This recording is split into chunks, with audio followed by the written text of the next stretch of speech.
Hello students, Shri Deepchand Chaudhary महाविद्यालय में आपका स्वागत है।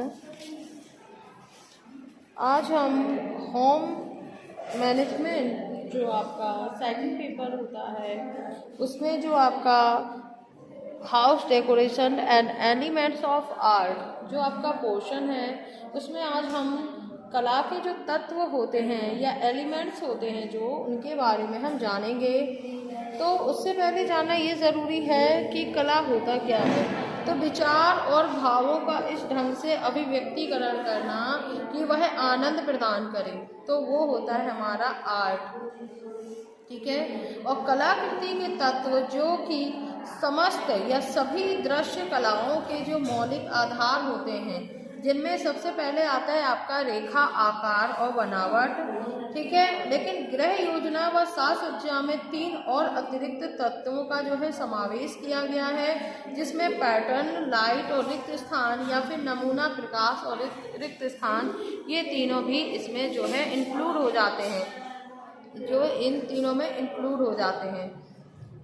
तो इसके साथ ही नमूना जो है अन्य तत्वों के समान अधिक स्पष्ट तत्व नहीं है, लेकिन यह एक महत्वपूर्ण अंग होता है और आंतरिक सजावट की व्यवहारिक शब्दावली का एक आवश्यक शब्द है, क्योंकि प्रकाश और स्थान साधारणतः कला के तत्वों के अंतर्गत जो है सम्मिलित नहीं किए जाते, जिसकी वजह से इसमें जो है पता नहीं चलता है, क्योंकि साधारण लोग उनकी अनुभूति हाल ही के कुछ दिनों से जो है वो करने लगे हैं। और अब जो है इन 6 तत्वों का, लेकिन जहाँ पे होम मैनेजमेंट में बात आती है कला के तत्वों की, तो उनमें इन 6 को ही स्थान दिया गया है। रेखा, आकार, बनावट के साथ साथ नमूना, प्रकाश और स्थान को भी जो है इसमें इंक्लूड किया जाता है। तो कला के तत्व में सबसे पहले बात करते हैं रेखाओं की या लाइंस की। तो गृह आयोजना या होम मैनेजमेंट एवं साथ में होम डेकोरेशन में जो है रेखा एक जो है अत्यधिक महत्वपूर्ण तत्व या एलिमेंट माना जाता है, क्योंकि आकार का एक ऐसा अभिन्न अंग बन जाता है रेखाएं कि इस पर अलग से विचार करना जो है वो कठिन हो जाता है, क्योंकि रेखाओं की जो निश्चयात्मक और संवेगात्मक जो सार्थकता होती है वो उसकी दिशा और गुण के आधारों पर जो है निर्भर करती है, क्योंकि मानव ने रेखाओं के साथ निश्चित प्रारंभिक विचारों को संबद्ध या कर दिया या उन्हें जोड़ दिया, क्योंकि उसे स्वयं की शारीरिक स्थितियों ने इस प्रकार का विचार उसके मस्तिष्क में जो है उत्पन्न कर दिया है, जिससे कि जब वह लेट जाता है तो आराम कर रहा होता है या सो रहा होता है, इसीलिए इसे स्वाभाविक रूप से एक हॉरिजॉन्टल या रेखाएं या विश्राम या स्थिरता या निष्क्रिया का विचार में मस्तिष्क में जो है उत्पन्न करती हैं। जब वह खड़ा होता है या सावधान की स्थिति में होता है और कार्य करने को तत्पर होता है, तो इसलिए इसे हम खड़ी या वर्टिकल रेखाएं कहते हैं। सजीवता और क्रियाशीलता के विचार का संकेत जो है मनुष्य में मस्तिष्क में उत्पन्न करती है। जब वह दौड़ने और वस्तुओं को खींचने के लिए आगे की ओर झुकता है तो गतिशीलता व्यक्त होती है, जिसे हम तिरछी या डायगोनल जो रेखाएं जो है हम कहते हैं, और निश्चित की गतिशीलता और इसके साथ ही शक्ति का जो संकेत करती है। विश्राम और खेल में शरीर वक्राकार आसन ग्रहण करता है, इसलिए इसे वक्र या कर्व्ड रेखाएं या शालीनता और नम्रता जो है प्रकट करती सी प्रतीत होती है। इस तरीके से हॉरिजॉन्टल, वर्टिकल, इस तरीके की जो रेखाओं का यूज गृह सज्जा में जो है वो किया जाता है प्रमुखता रूप से। दूसरा आता है आपका आकार या इसका फॉर्म।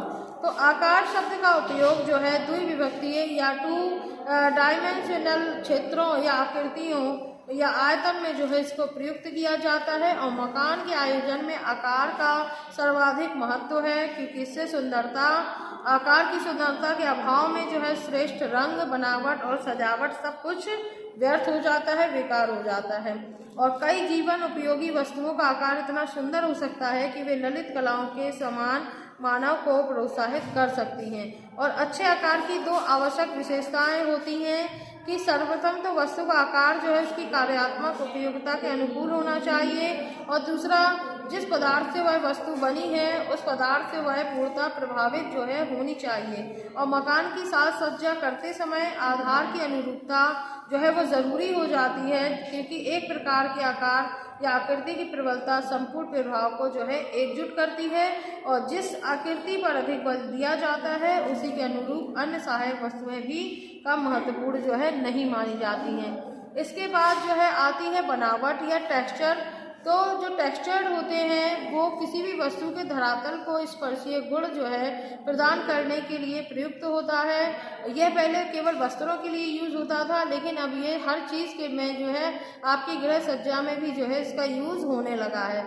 इसकी बनावटें जो है मकान जो है ये जो मकान आयोजक होता है वो सजावट करने वाले की दृष्टि से कुछ जो है उपयोगी बनावट जैसे लेता है, जैसे क्रिस्प होता है, डेलिकेट होता है, फरी होता है, ग्लॉसी, हेरी एंड हार्स, फोर्सेस एंड लेथरसी और लेवल मेट। इसके अलावा एक होती है मेटेलिक, रॉकी और रफ एंड रवरी एंड सैंडी। इन तरीके की जो है किसी भी बनावट का वो जो है उपयोग इसमें करता है।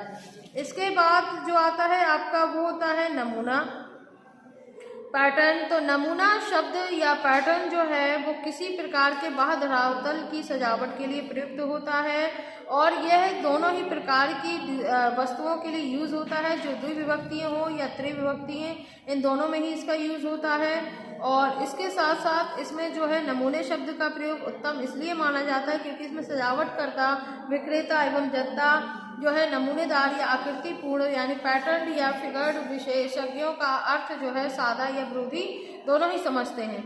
और धरातलीय जो नमूना होता है वो कमरे की सजीवता और रोचकता में जो है वृद्धि करता है और कई नीरस कमरों की उदासीनता जो है नमूनों के अभाव में जो है बढ़ जाती है, जबकि उत्तेजक या क्रियाशीलतापूर्ण कमरे में कई नमूने होते हैं। तो इस तरीके से बड़े कमरे में छोटे कमरे की अपेक्षा अधिक नमूने जो है वो लगाए जा सकते हैं और ये पैटर्न जो है सजावट का एक प्रमुख या कला का एक प्रमुख तत्व जो है माना जाता है गृह सज्जा के अंतर्गत। फिर इसके बाद आती है बात शैडो की और साथ में लाइट की। तो जो लाइट होती है वो काफ़ी कला का एक तत्व होता है और व्यवहारिक दृष्टि से काफ़ी उपयोगी होता है क्योंकि इसमें जो है एक निश्चितता, संवेगात्मक पूर्ण प्रभाव होता है।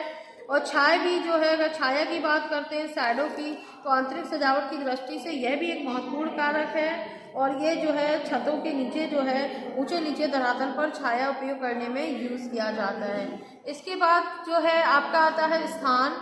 तो रचनात्मक कला के तत्व के रूप में स्थान का महत्व जो है हाल ही के कुछ दिनों में या वर्षों में पहचाना जाने लगा और स्थान का संगठन आधुनिक स्थापत्य कला या आंतरिक सजावट की दृष्टि से बुनियादी महत्व रखता है।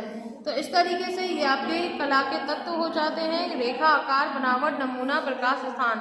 तो इन 6 तत्वों में सभी की अपनी अपनी एक प्रधानता है, सभी महत्वपूर्ण हैं और कला के तत्वों में इन सभी का जो है समावेश किया गया है। धन्यवाद।